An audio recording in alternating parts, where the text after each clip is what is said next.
Здравствуйте, мои дорогие! Я снова рада видеть вас на своем канале. Ну что, девчоночки, сегодня новый урок. Поехали! Сегодня у нас ноготочки с пигментами, которые относились больше месяца. Обратите внимание, здесь мы будем очень сильно поднимать вниз растущие ноготочки, потому что нужно очень сильно их поднять. И обратите внимание, на что мы ориентируемся при поднятии и опускании ногтей. Мы ориентируемся на боковую ось пальца. Именно параллельно боковой оси должна идти нижняя направляющая, для того, чтобы ноготочки у нас смотрелись ровно. То есть при моделировании ногтей ни в коем случае не смотрим на сам ноготочек, не обращаем внимания, куда он растет, а смотрим именно на боковую ось пальца. Итак, снимаем материал, убираем длину. Сегодня мы будем перепиливать наши ноготки на квадрат. Это было пожелание клиентки: убрать длину, оставить квадратики. Ну и в принципе из миндаля квадрат делается довольно-таки легко. Просто убираем закругленный кончик и оставляем их ровненькие. Но при этом, если миндаль у нас вниз стремящаяся форма, то есть она сама по себе вниз смотрит и хорошо смотрится на вниз растущих пальчиках, то квадрат у нас должна быть идеально ровная форма, поэтому здесь придется квадрат поднимать очень высоко, потому что пальчики у нас, как я говорила, сразу вниз растущие. И обратите внимание, мы мало того, что на квадрате должны выровнять нижнюю направляющую параллельно оси пальца, мы еще должны выставить верхнюю площадку параллельно оси пальца. При этом материал я сняла таким образом, что сняла максимально в стрессовой зоне и максимально много материала оставила на кончике, потому что благодаря этому материалу я потом буду делать поднятие и буду выпиливать внутреннюю арочку. Поэтому, когда я говорю, что мы снимаем материал как-то особенным образом, я именно вот это вот и имею в виду. Не во всех роликах получается это показать, но вернее я забываю просто о том, что нужно это показать или еще что-то. В этом ролике я сделала на это упор, поэтому обратите внимание, как все это выглядит. Пилочкой заравниваем поверхность нашего материала, выравниваем нижние направляющие и смотрите, здесь у нас до квадрата будет не хватать довольно-таки много боковых сторон.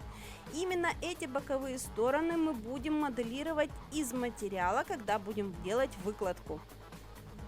Тем временем стандартным образом подготавливаем ноготь, отодвигаем кутикулу, фрезером убираем птериги, наносим праймер, базовый гель и переходим к моделированию.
Сегодня моделирование будем выполнять полигелями из моего магазина.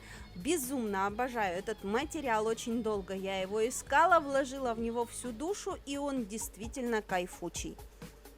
Сегодня будем делать выкладной френч на новых наших квадратах, поэтому в первую очередь моделируем ногтевое ложе. В данном случае ногтевое ложе у клиентки у нас довольно-таки длинненькое, но, как обычно, на всех пальцах ногтевое ложе разное по длине и форме. Поэтому наша задача смоделировать язычок удлинения из камуфлирующего материала таким образом, чтобы выровнять между собой пальчики, чтобы они у нас выглядели максимально одинаковыми.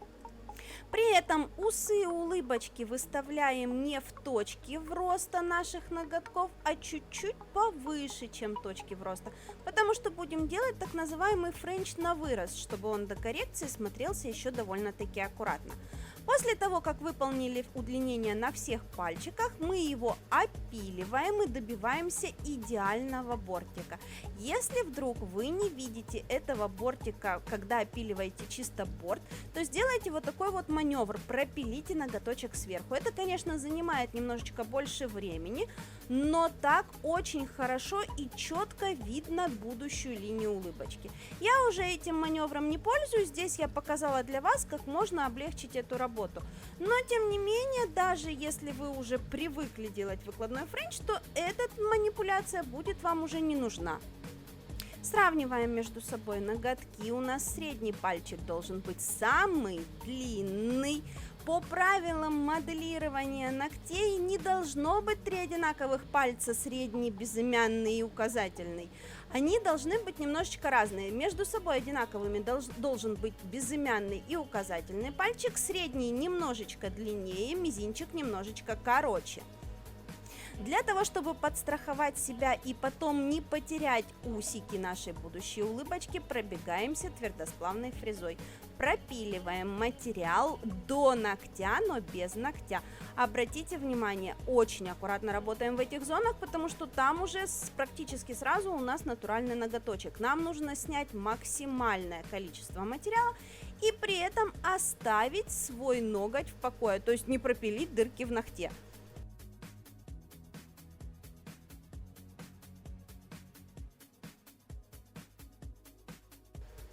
Сегодня у нас будет аквариумный френчик выкладной, поэтому смешиваем для него материал. На основе прозрачно-розового геля, который заменяет прозрачку в принципе в любом ее проявлении. Из него можно моделировать ноготок. На основе него можно смешивать всякие разные замесы, розового оттенка не видно. Поэтому я не стала брать для продажи прозрачный материал, решила оставить этот, потому что этого вполне достаточно. Итак, смешиваем для себя те цвета, которые нам будут необходимы. В данном случае мы будем имитировать малахит, поэтому смешиваем темно-зеленый оттенок, светло-зеленый, он почему-то на камере смотрится желтый, но он такой желто-зеленый больше, черный цвет и пигмент замешиваем тоже немножечко с акрилатиком для того, чтобы получить золотой оттенок. В принципе, по большому счету, я не вижу смысла в цветных акрилатиках, потому что действительно акрилатик, он смешивается замечательно, с любыми компонентами, с любым красящим веществом просто отлично замешивается, поэтому смысла выпускать цветные полигели вообще, я считаю, бессмысленно.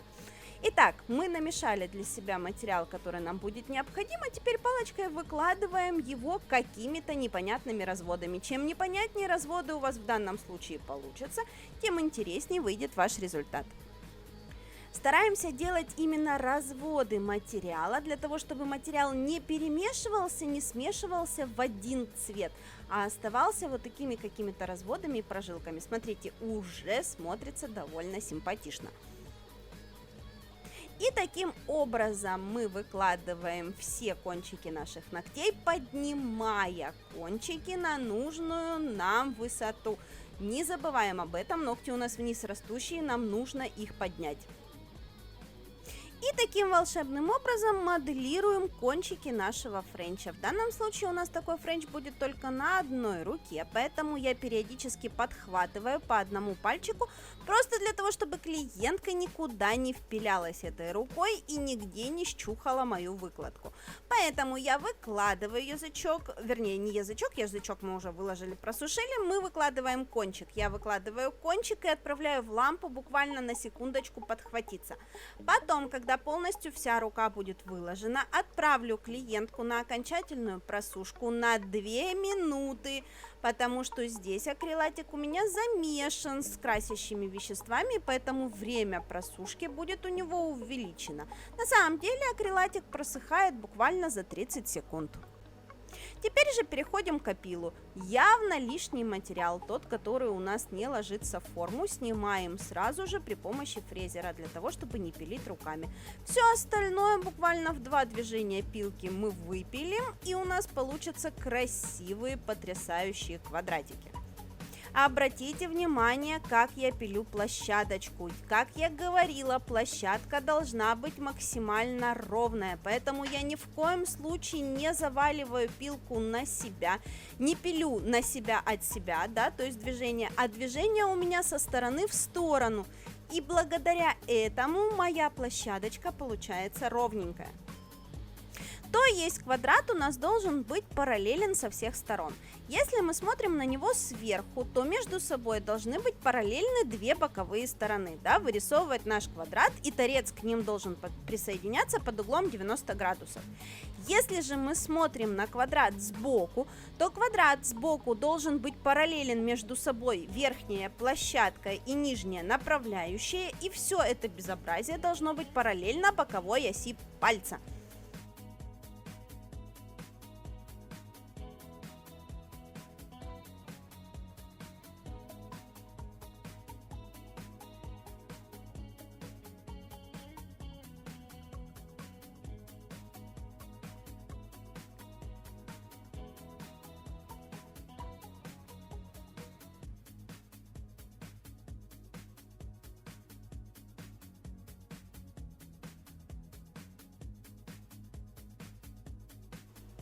Далее выпиливаем внутреннюю арочку. Как я говорила, из-за того, что мы поднимали очень сильно высоко наши ногти, торец у нас очень и очень толстый. Мы выпиливаем тот материал, который мы на торце оставляли, и тот материал, который мы выложили новый, тоже слегка у нас выпиливается. Почему? Потому что нам нужно было поднимать выше, чем остался наш материал. Но благодаря этому, обратите внимание, изнутри у нас тоже полностью красивый, свеженький выкладной френчик. То есть у нас видно линию улыбочки, у нас видно, где заканчивается удлинение и начинается френч. В общем, сегодня мы с вами разобрали схему опила на квадратах. Как я вам и обещала, схема опила на миндалях будет чуть-чуть позже на моей руке. Завтра мы с вами разберем дизайн на этих руках, потому что дизайн у нас был тоже безумно интересный. Я не стала его вставлять сюда, будет в отдельном ролике. Поэтому с нетерпением буду ждать встречи с вами завтра. На сегодня же я с вами прощаюсь. Всем до новых встреч. Пока!